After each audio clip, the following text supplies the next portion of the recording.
And now, KCAU-9 presents SprotsZone with Sports Director Anthony Mitchell and Sports Anchor Noah Sacco. Your inside look at the local sports action begins now. We are the Cedar Catholic Dance Team. You're watching SprotsZone, And the highlights start now. Good evening, everybody, and welcome into the KCAU-9 SprotsZone. I'm Anthony Mitchell. Alongside me, Rock'em Sock'em and Noah Sacco. Gotta love that nickname, Anthony. And folks, we have a ton in store for you tonight. Some top matchups, big plays, and of course, our Top Stop and Player of the Week awards. But we'll start things out with our SprotsZone Game of the Week, setting up shop in Hartington for a top 10 Class C2 showdown between Hartington Cedar Catholic and Oakland Craig. Trojans won last year 27-0, but a new season has given the Knights a new hunger for an upset. The undefeated Trojans looking to move to 5-0 for the second time in 3 seasons. Oakland Craig aiming to spoil their plans. 5 minutes into the first quarter, Trojans threatening in the red zone. Andrew Jones rolling hits James Christensen, who sheds a tackle and stumbles in for 6. Cedar Catholic strikes first 6-0. Knights not going away. Second quarter, LJ McNeil goes through the teeth of the goal line to cross. PAT is good. Oakland Craig goes in front 7-6. Later, Trojans on 4th down. Jones on the play action. He finds Spencer Albers in the back of the end zone for 7, making it 13-7 home team. But the Knights refuse to die. Braylon Anderson looking toward the white line, and he connects with Peyton Novak for the touchdown. Trojans block the PAT to make it 13-all at halftime, but it's Oakland Craig getting the last laugh off a missed Cedar Catholic field goal in the final seconds, pulling off a huge upset.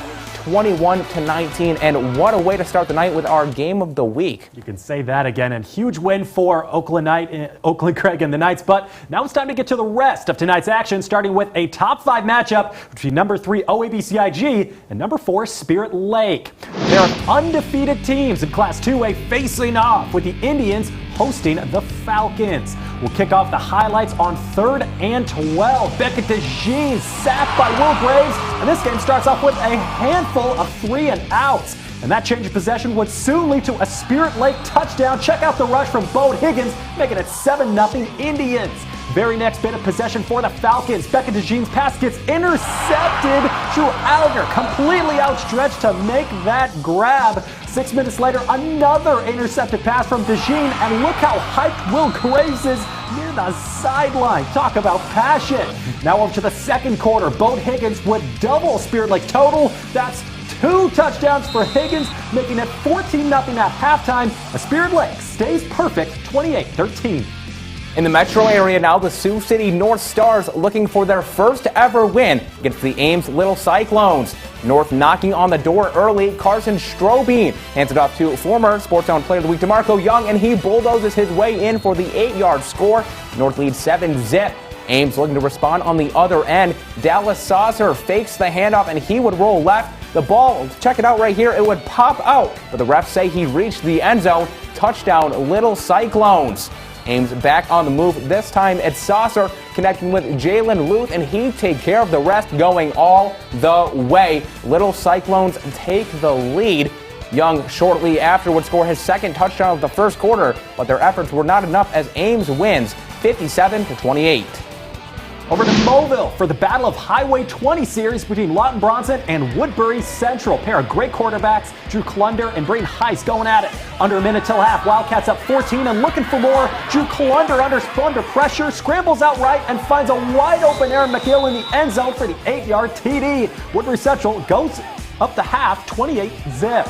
Eagles trying to mount an attack in the third. The counter to Braden Williams finds that huge hole in the middle, takes a shot from the defender, but he stays on his feet for that 9-yard gain. Woodbury Central just too much from the air as Klunder hits McGill again for 63 yards to pay dirt. Wildcats going on to pitch the shutout, taking it 42-zip. Westwood Rebels made the trip to take on Hinton. Rebels won big last year while the Blackhawks look to flip the script. Home team up after halftime, but the Rebels hoping to spark a comeback. Carson Topp drops back, but he's met by a host of defenders. Great stand by Hinton, and they get the ball back. Blackhawks offense back to work, and Gabe Anderson hands it off to Bo DeRocher. He's making some magic happening, evading defenders left and right for a big gain. What a run, and he'd finish the drive off himself, rumbling into the end zone. Hinton defends home field, picking up the big 32-6 win. We have to take a quick break, but hey, don't go anywhere. Plenty of big matchups on the other side of the break. Plus, who's going to bring home our coveted Player of the Week award? Some great candidates in our remaining games. Stay in the zone. I'd like to welcome our students from our elementary Stay tuned for all-star more schools highlights after tonight.